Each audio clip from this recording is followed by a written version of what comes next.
Hi, welcome to Freedom Talk TV. This is Kelly, and I've got a special guest with me today, Mr. Greg Shaffer, who was in the FBI for 20 years, and I believe it was 6 years in the Counterterrorism Unit, and also the founder of Shaffer Security. And we're really lucky to have you here today, Greg. Thanks so much for coming. My pleasure, Kelly. Great to be here. Well, of course, everybody's heard the news by now that Trump's residence in Mar-a-Lago was raided by the FBI. And with your background, you offer a very valuable perspective. So I want to ask a couple questions. First of all, why would they do this now? And how do you feel about the state of the FBI with this in mind? You know, Kelly, this is just unprecedented. And this took me and the rest of the country just by surprise. I can't answer the question why they did this now.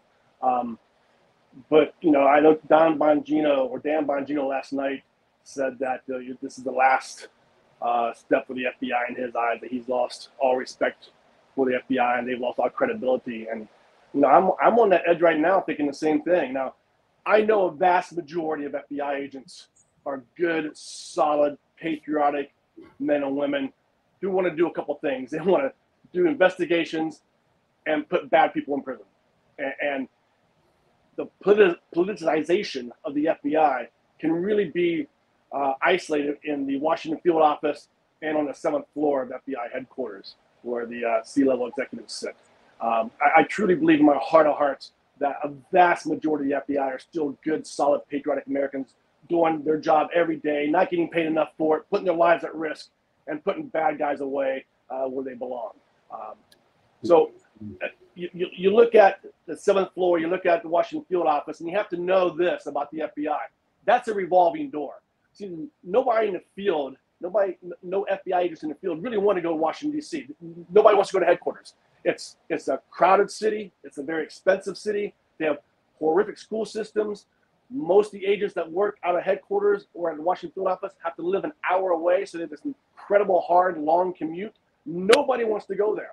So if you're there and you actually had a house years ago and you bought it and you got it at a good price and you know it, they go from headquarters to Washington field office, back to headquarters, back to Washington field office. It's a revolving door. So you get that mindset, and those people that have been that have developed that inside the beltway mentality, and they're just going in and out between headquarters and Washington field office. So that's why you have these kind of instances where, you know, at the Mar-a-Lago raid, they didn't use the agents in the Miami field office. They used agents out of WFO, Washington field office, because they've already been quote unquote turned. You know, that's the issue I have with the FBI, is that revolving door between those two offices, headquarters and Washington field, and just the politicization that has occurred in those two buildings. But again, I just want to reiterate, my heart still belongs to the FBI.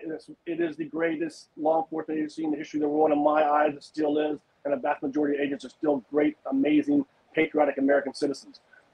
That being said, what happened in Mar-a-Lago is unconscionable. It's just unconscionable for them to do this to a former president when every administration, dating back to the 1970s, when the law for these records was passed, the National Records Act was passed as a result of Watergate. I think it was passed in 1974. Every administration since 1974, the president has taken documents back to his house, and they've had to work around getting those documents back to the National Archives. And from what I understand in other news reports, is that the Trump team wasn't working with the National Archives to get those documents returned to them. Why they didn't just issue a subpoena? Why didn't they just go in discreetly and get these documents? I don't know. They went in with a show of force that was unnecessary. It was meant for political purposes. It was meant to be invasive and obtrusive, and it was meant to send a message. Well, I think transparently, a lot of people see it as politically motivated, trying to stop Trump from running for election, trying to intimidate his followers. But what you're saying, I mean, it's amazing insights, but it raises some questions in my mind. One is, a lot of people talk about the administration that's like a fourth branch of government that's not really constitutional, but they get long tenure there.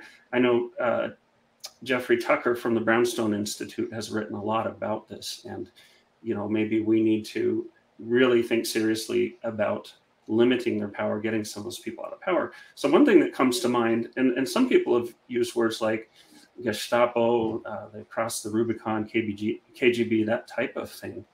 But that brings up the question, what should be the fate of the FBI? Should we look for reform? Should we look to dissolve the FBI? I know there's a lot of chatter with everything in between right now.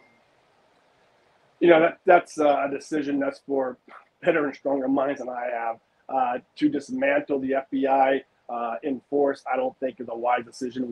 We need that arm of law enforcement. You have local, you have your state, and we need a federal law enforcement arm just for the jurisdictions that the FBI has for crimes committed overseas against American citizens and international crimes. We need an international law enforcement foothold. So I don't think disbanding the FBI is the answer. Now, do we need to clean house on the 7th floor and bring in new management, maybe in all 56 field offices? That could be the answer. There are only 56 field offices in the entire FBI and only 12,000 agents. That's not a lot. Okay, 12,000 agents. I mean, look at the number of IRS agents that get ready to hire, another 87,000. Again, that just blows my mind. So, you have an FBI agency that, did a search warrant against Project Veritas to get the diary of Joe Biden's sister that had some bad information in it. So that same organization, the FBI, who went in and did this diary is the same one that went into the Trump headquarters in Mar-a-Lago, and it just reeks of a double standard. Yeah, Hillary Clinton did this with 30,000 files, and not a word was said. You're doing a search warrant at Mar-a-Lago, and you're yet to do a search warrant on Hunter Biden. I mean, that makes the public scratch their head and wonder what the heck is going on here. And regardless of your political affiliations, you may be glad that Trump had this search warrant done, but let's look beyond your political beliefs and let's look at what's common sense. And common sense dictates that Hunter Biden should have a search warrant served on his residences immediately and long before they did for the president. I mean, with Hunter Biden, you have drugs, you have illicit sex with minors, you have corruption, you have taking bribes, using his family name, a whole host of serious crimes, not a crime of keeping documents that the National Archives wish to have back. Right, and we know that the Steele dossier was a fake, that members of Congress and others lied under oath, and yet this I would call it witch hunt continues. It's very troubling. I'm troubled by the 87,000 IRS agents and the fact that the IRS has apparently been buying vast numbers of rounds, and it makes you wonder what they're trying to do. And it actually brought to mind something from the Declaration of Independence. One of the grievances against King George at that time, and I quote, "He has erected a multitude of new offices and sent hither swarms of officers to harass our people and eat out their substance." And this was one of the justifications for the next this statement that's also in the Declaration: when a long train of abuses and usurpations, pursuing invariably the same object, evinces a design to reduce them under absolute despotism, it is their right, it is their duty to throw off such government and provide new guards for their future security. And I know that the Declaration talks about altering or abolishing government. So I think that's how this applies to the FBI. And I think certainly a change is needed and warranted. In watching the last 3 years, have you seen a long chain of abuses and usurpations by the current regime? Oh, absolutely. It dates back to Hillary Clinton, the whole Russian hoax. Then you have Spygate, Hunter Biden. The double standard, the misuse of the FBI is very well documented in the last 3 years. And again, it crushes my soul as a retired agent of 20 years to see this happening to my beloved FBI. Again, I really hope they have an airtight, tight as a drum case against Mr. Trump that they can really throw the book at him. Only because of this. If they don't, all this conspiracy theory about, what's happening behind the scenes, one world government, new world order, the cabal, all that's going to ring true if they have nothing against President Trump. So, I hate to say it, but again, if they don't have an ironclad case and there is no smoking gun or dead bodies affiliated with the Trump information that they got on the search warrant, if there's no smoking gun, then this was all for naught. And it's going to crush the Democratic Party. It's going to create an uprising in the American public. And I just fear for our country if that happens. Right. So what I'm hearing is you fear for the country, but possibly also the fate of the FBI, which you have great respect for. And I think even if there was some sort of smoking gun, it seems to me that they're looking for a crime. They don't have really any kind of tangible evidence. I think they've been proven wrong time and time again. And the main concern is that there's a two-tiered system of justice. And one of the troubling things coming from Merrick Garland and the DOJ was positioning school parents as domestic terrorists. What's your thought on that? I mean, you worked with terrorists. You worked with hostage situations. What do you think of that proclamation? Oh, that was disgraceful. It was just disgraceful. And I'm glad to see the repercussions of that. Our parents now getting more involved. This is what we needed. For them to, even allude to the fact that these parents were somehow domestic terrorists is just ludicrous. I mean, the whole idea that the greatest threat to our national security today are white nationalists, that's just unabashedly false. That is a lie. That is absolutely not even remotely the greatest threat against our nation right now. It's hard not being able to trust the government, what they tell you. That's the hardest thing I'm trying to wrap my head around. I served this country for 31 years, 4 months and 11 days to be exact. 31 years of government service. And for me to have questions about the government that I was willing to give my life to. And I have friends even today, former special forces guys and former law enforcement guys and gals who are on the radar of the FBI as domestic terrorists. I mean, we know, some of the same people, and especially in the spec ops world, and for them to be labeled a domestic terrorist when they're literally some of the greatest patriots, warriors, and some of the bravest men and women that have the honor of knowing, and they're now being identified by our government, the one that I served for 31 years, as a threat to our nation. Again, I can't wrap my head around that, and I don't know how to. And here locally in our area, the Vail Independent School District, there were over 200 parents that got together, and this went viral. It went national. The story is that the sitting board fled or hid, and then some citizens had themselves sworn in, and everybody got very excited about that. But that was sort of lighting the fuse of a lot of what we saw. That didn't end up taking, and some of these people are now running for the school board. And I knew at the time that they wouldn't just step aside and say, hey, that's legitimate. But this has gone all over the country, and parents have had some valid concerns. And now we're seeing reports not only from the conservative media, but from general media about the hazardous effects of masking and some concerns about youth and vaccinations, and whether or not, whatever your view is on those, I think it's valid for parents to make those decisions. I know here in Arizona, Carrie Lake is running, Blake Masters, Eli Crane, Abe Hamady, they're running, and they want to make sure that the parents have the decision-making ability for the kids. And we actually have a state statute called the Parental Bill of Rights that guarantees that. But I want to pull back a little bit and look at the broader picture, because I see parallels, and I've written about this in Freedom Talk magazine. I see parallels between what's happening now and the early days of the rise of the Nazis, the Soviet gulags, the Warsaw Ghetto. I see parallels.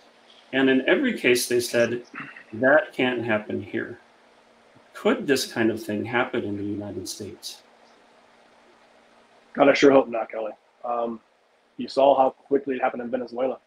Yeah. Saw how quickly it happened there. Literally overnight, less than half a generation, they went from being one of the most prosperous nations on earth, the most richest country in South America, to where they are now, which is eating rats for dinner, just in a very short time frame.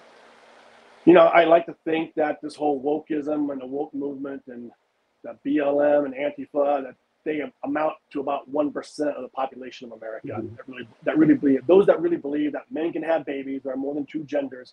I really believe in my heart of hearts that that's 1% of the population, and 99% of the United States don't believe that crap. Even though they may support it, they don't believe it because it is insane. And right. when push comes to shove, when you have the entire center of the country, where, as the Japanese emperor said, there is an American with a gun behind every blade of grass.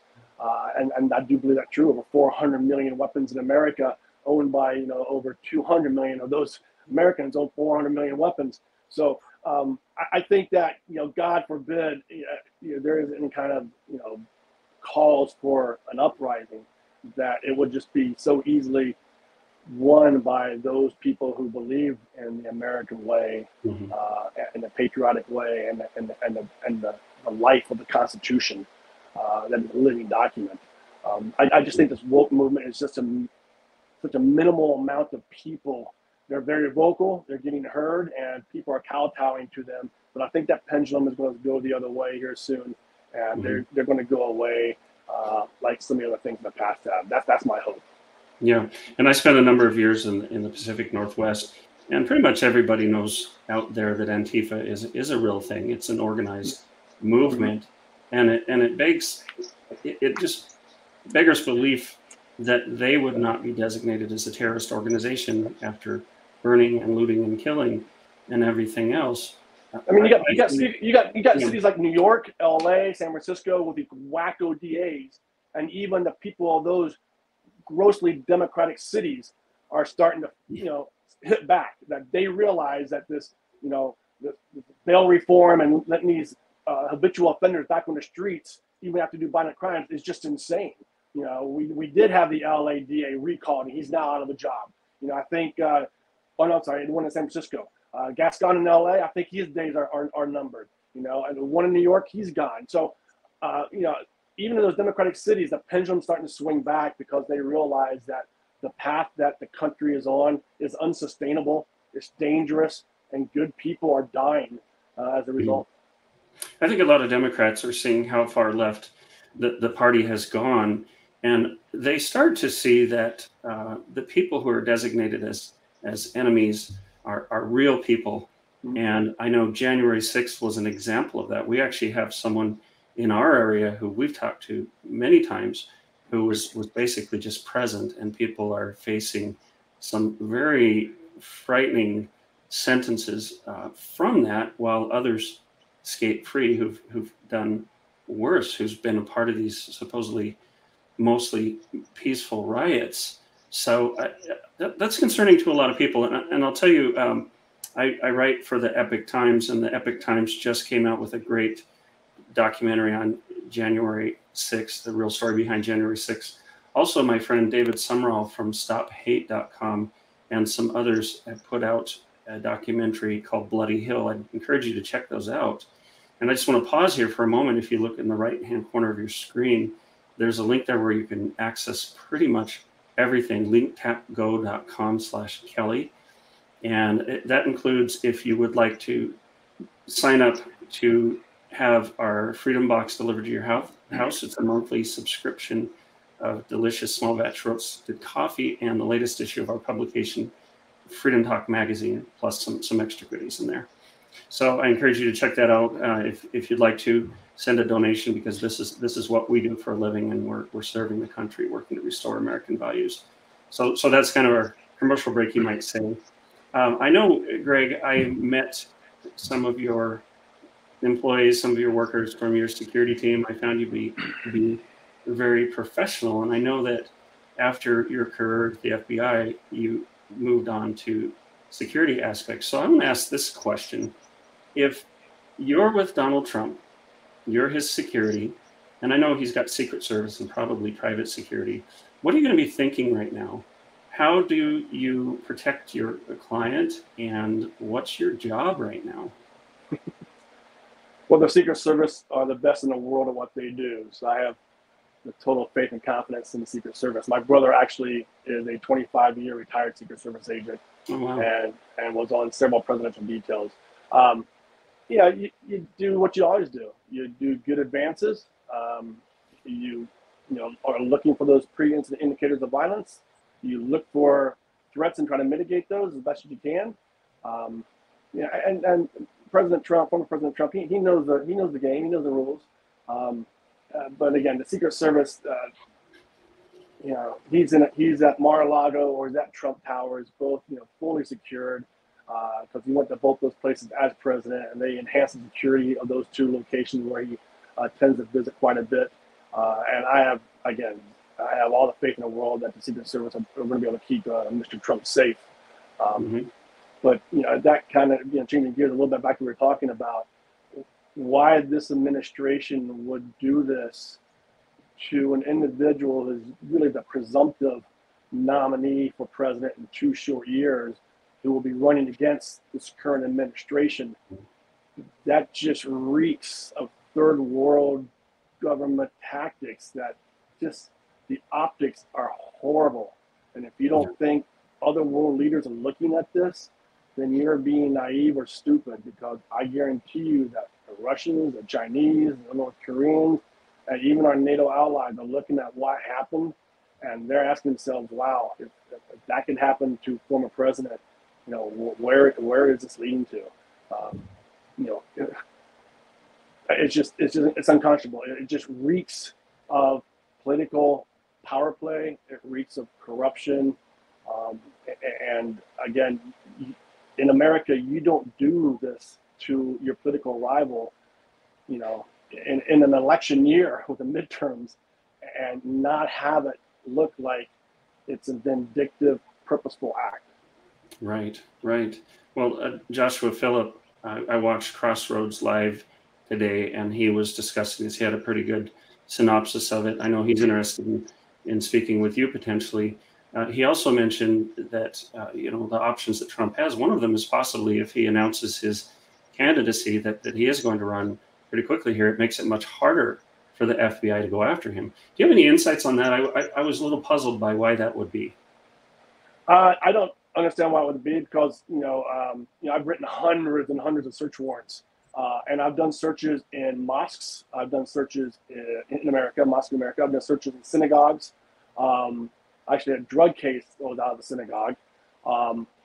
I've done search warrants on chiefs of police's houses, city councilmen's houses. So I've done a lot of what we call sensitive search warrants. I promise you that this search warrant was definitely signed off by both Director Wray and by the Attorney General. And just I'll feed a little bit. Then to find out that the magistrate who signed the search warrant was an attorney for Jeffrey Epstein.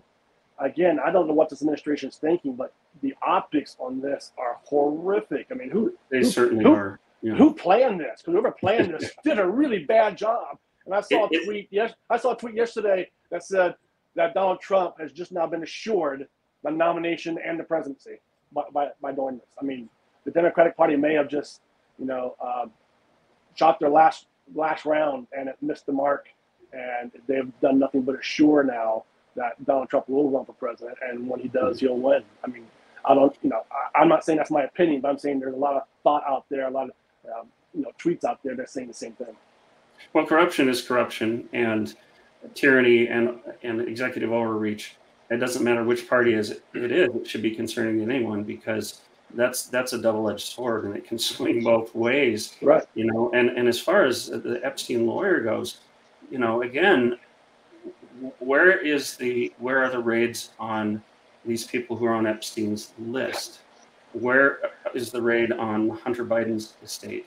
When is Joe Biden going to be held accountable for controversies that are there? And I would say in some cases, it's very much out front and people are concerned about it. But again, we see this two-tiered system, and we see what I think is becoming nakedly political persecution.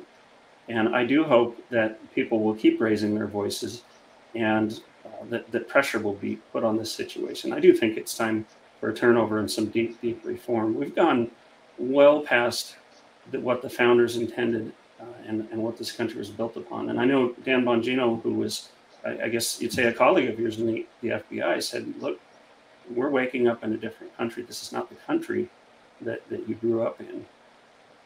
And, well, yeah, I'm a constant optimist, and I like to think that we're not in as bad a position as what we seem to be in right now. I truly believe that. Again, I said it earlier. I can't wrap my head around that. I can't understand how a government that myself and my many friends, many who didn't make it back, swore an oath to protect and defend, how it got, if it has gotten this corrupted. And if it has, God help us all, God help America.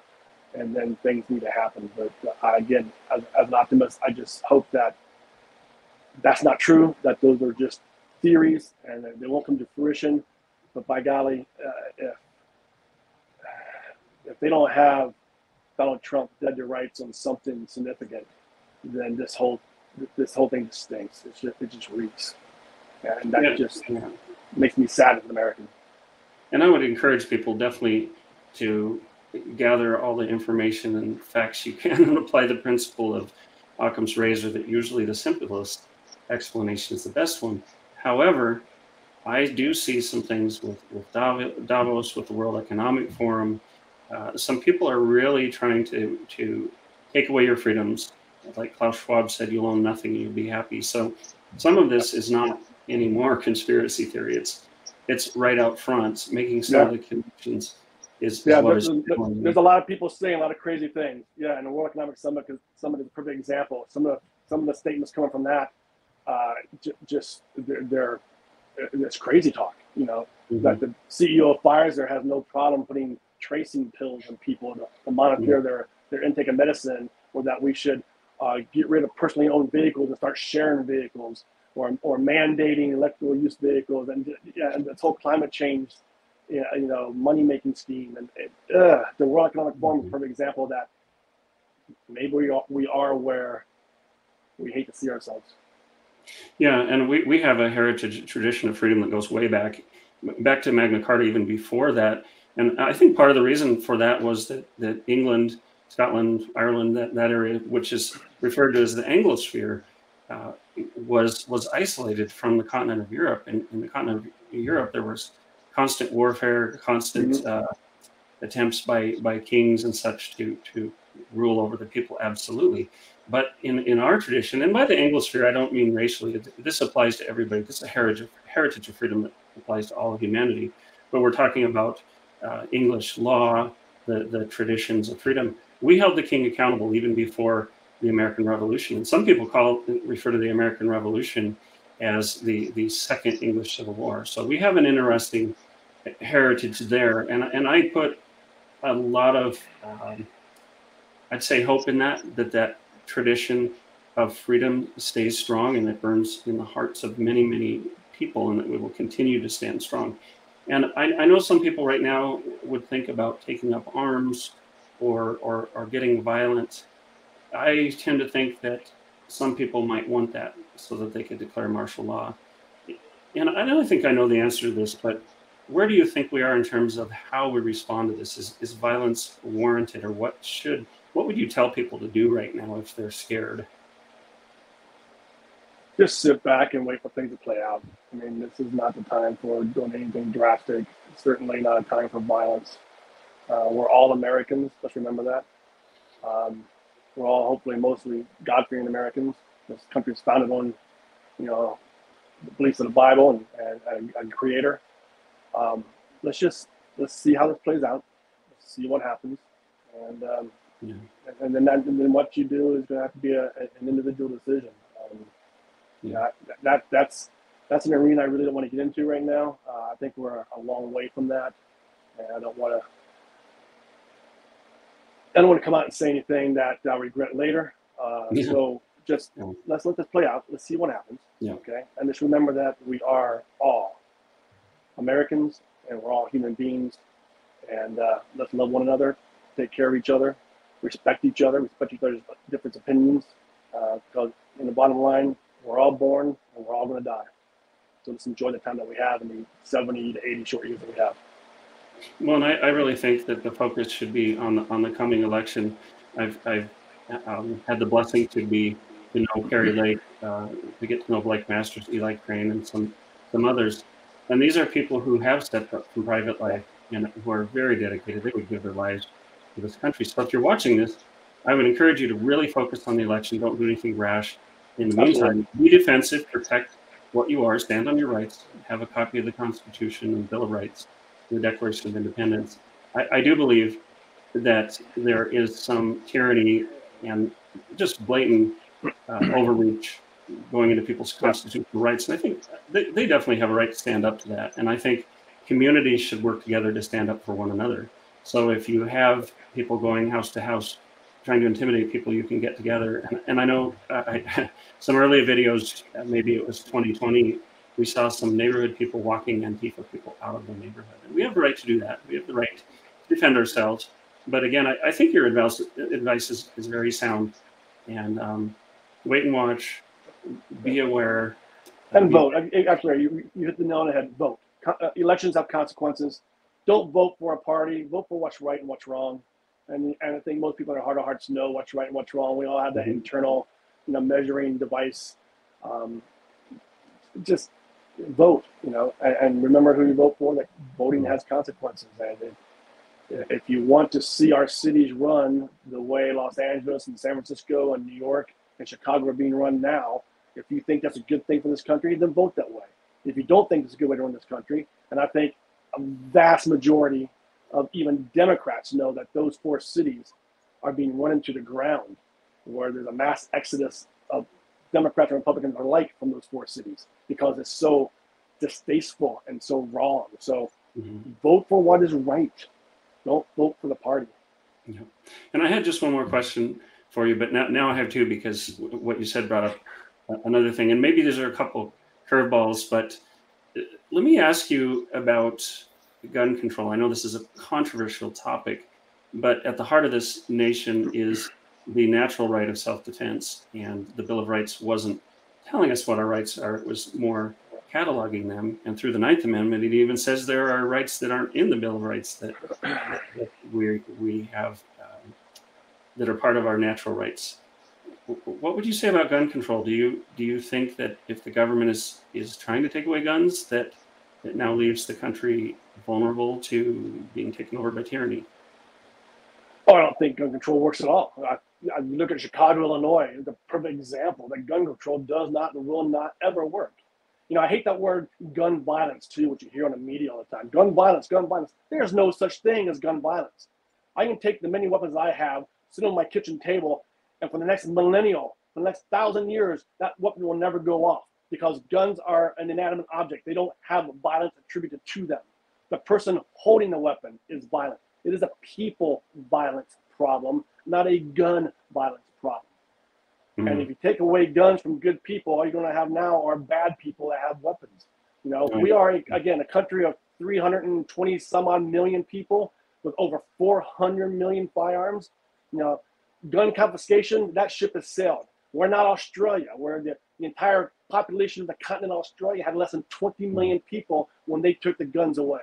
And I have a lot of Australian friends. I got my master's degree in Sydney, Australia. We have a lot of Australian friends who are police officers, and they'll tell you straight out, that gun confiscation didn't do a thing. There's still all the farmers and all the landowners in Australia in the outback, they all have plenty of weapons. They didn't handle them. But for the Australian government to be preaching to us about gun confiscation, how well it worked.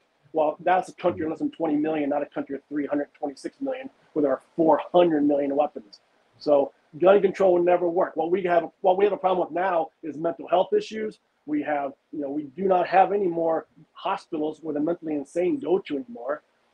They've all been shut down. Now, granted, they were shut down because of abuses, but we're better than that now. Let's reopen those. There are certainly people in today's society that don't need to be on medication without being also isolated in confinement behind bars.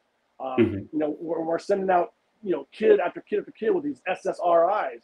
which, there's new data out there that shows that the SSRIs, their greatest side effect in those, under 25 years old are suicide ideation and violent tendencies. I mean, why are we giving an antidepressant medication to somebody when the side effect is depression or suicidal thoughts? It's crazy.